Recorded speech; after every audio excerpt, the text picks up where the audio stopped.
Hello guys, this is Sonal Daman from Insignia overseas #Sonal PT zone. और आज की ये वीडियो बहुत ज़्यादा इंपॉर्टेंट होने वाली है क्योंकि आज की हम वीडियो में डिस्कस करने वाले हैं कॉमन डाउट्स जो बच्चों को स्पीकिंग और राइटिंग में रहते हैं। यस, बहुत ज़्यादा इंपॉर्टेंट चीज़ आज मैं आपकी वीडियो में बताने वाली हूँ, तो आप इस पूरी वीडियो को एंड तक देखिएगा और लेटेस्ट अपडेट के लिए आप प्लीज़ हमारे चैनल को सब्सक्राइब कीजिए।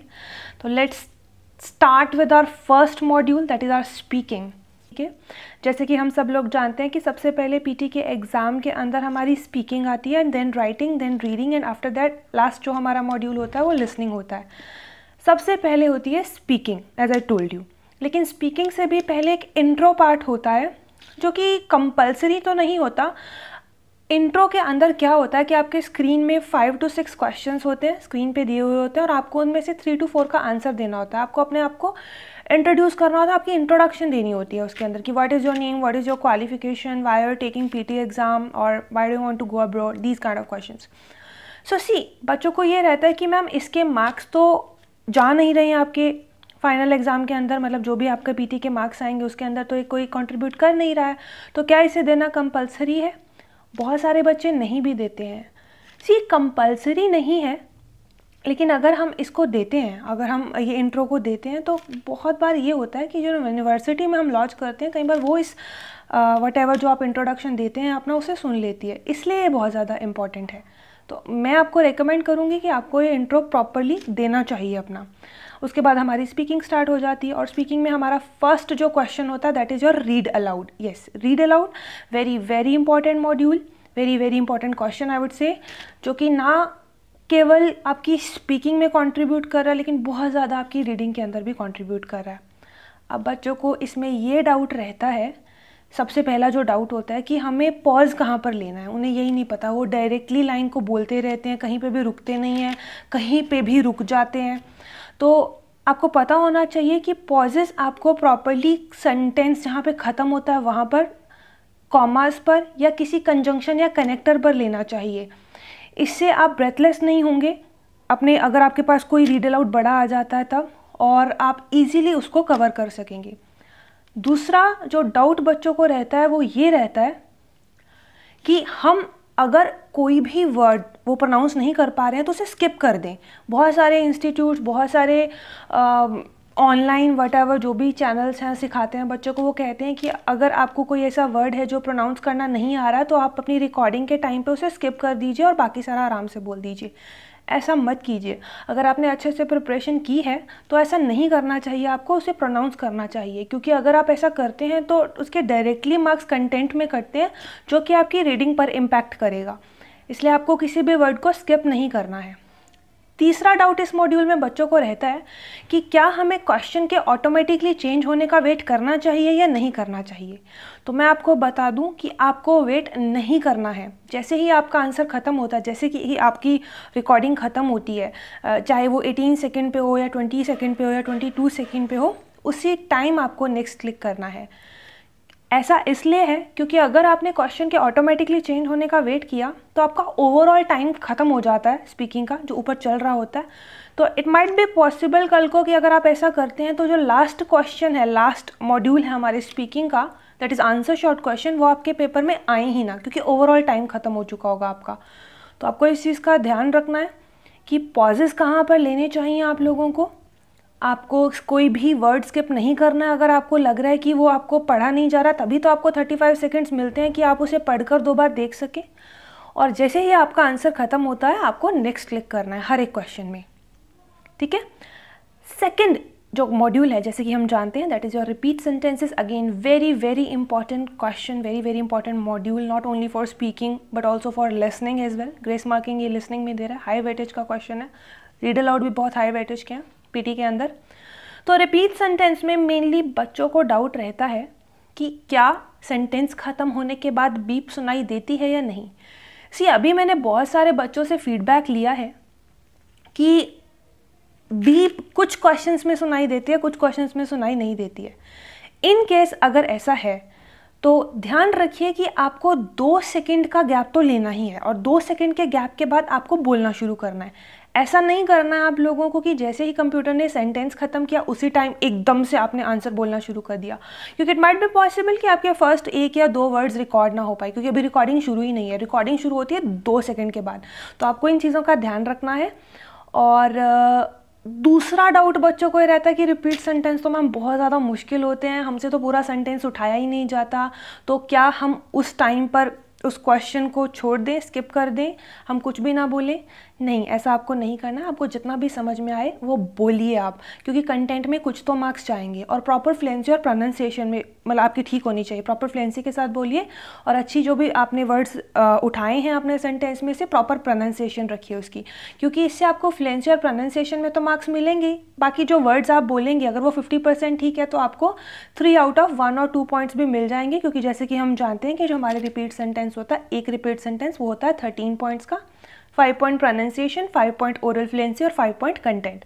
तो हमें इस चीज़ का ध्यान रखना है कि हमें कोई भी क्वेश्चन छोड़ना नहीं है, स्किप नहीं करना है, जो भी समझ में आए वो बोलना है, क्योंकि बहुत बहुत इंपॉर्टेंट मॉड्यूल है स्पीकिंग के लिए भी और लिसनिंग के लिए भी। आप जितना भी बोलेंगे उसका मार्क्स आपको ज़रूर मिलेगा। थर्ड क्वेश्चन जो होता है that is your describe images. Again describe images किसी भी अदर मॉड्यूल में कंट्रीब्यूट नहीं कर रही है, क्योंकि ना हम इसमें रीडिंग कर रहे हैं ना लिसनिंग कर रहे हैं, तो ओवरऑल जो मार्क्स हैं हमारे वो स्पीकिंग में ही जा रहे हैं। अब बच्चों को यहाँ पर ये डाउट होता है कि हम टैम्पलेट कौन सा यूज़ करें और हमें कितने सेकंड तक बोलना चाहिए। फर्स्टली हम टैम्पलेट की बात करते हैं। सी आप कोई भी टैम्पलेट यूज़ करते हैं लेकिन वो इररिलेवेंट नहीं होना चाहिए। ऐसा है कि कुछ बच्चे कुछ ऐसे सेंटेंसेस बीच में बोलते हैं, मतलब हर एक इमेज में उन्होंने एक ही टैम्पलेट याद किया हुआ है, I have 40 seconds to speak, I have to press next button, ऐसे ऐसे टैम्पलेट्स हैं। नो डाउट ये कुछ बच्चों को मार्क्स दे देते हैं, लेकिन बहुत सारे बच्चों को ये मार्क्स नहीं भी देते हैं। तो आप इसमें रेलेवेंट कंटेंट ज़रूर डालिए, मैं आपको कहूँगी। नो डाउट इस मॉड्यूल का जो नाम है वो डिस्क्राइब इमेज है, वो एनालाइज इमेज नहीं है।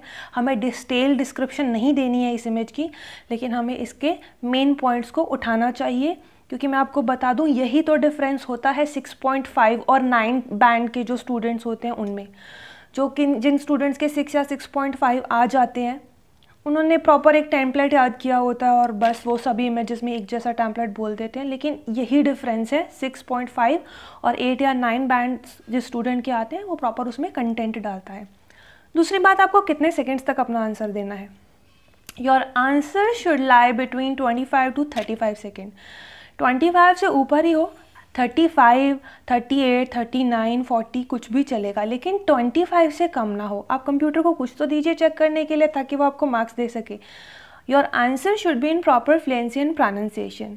अगर आपने 39 सेकंड का आंसर दिया या 35 सेकंड का आंसर दिया, उसमें 2 गलतियां कर दी या 3 गलतियां कर दी आपने, लेकिन अगर आपने 25 सेकंड का आंसर दिया है, वो बिल्कुल सही बोला, तो आपको मार्क्स ज़्यादा 25 सेकंड्स वाले के मिलेंगे, क्योंकि उसमें आपने कोई गलती नहीं की, ना ही कोई प्रोनाउंसिएशन एरर किया है, ना ही कोई फ्लुएंसी में आपने गड़बड़ की है, उसके अंदर कंटेंट भी आपने ऐड किया है। तो इस चीज़ का हमें ध्यान रखना है कि हमें अपना जो फॉर्मेट यूज़ करना है, वटेवर जो भी आप यूज़ कर रहे हैं, उसमें कंटेंट जो मेन पॉइंट्स हैं वो ज़रूर ऐड कीजिए। और your answer should lie between 25 to 35 seconds. Next module we have retell lecture. Again template का दिक्कत रहता है बच्चों को, और रहता है कि कितने टाइम तक हम मतलब कितना हमें बड़ा आंसर देना चाहिए।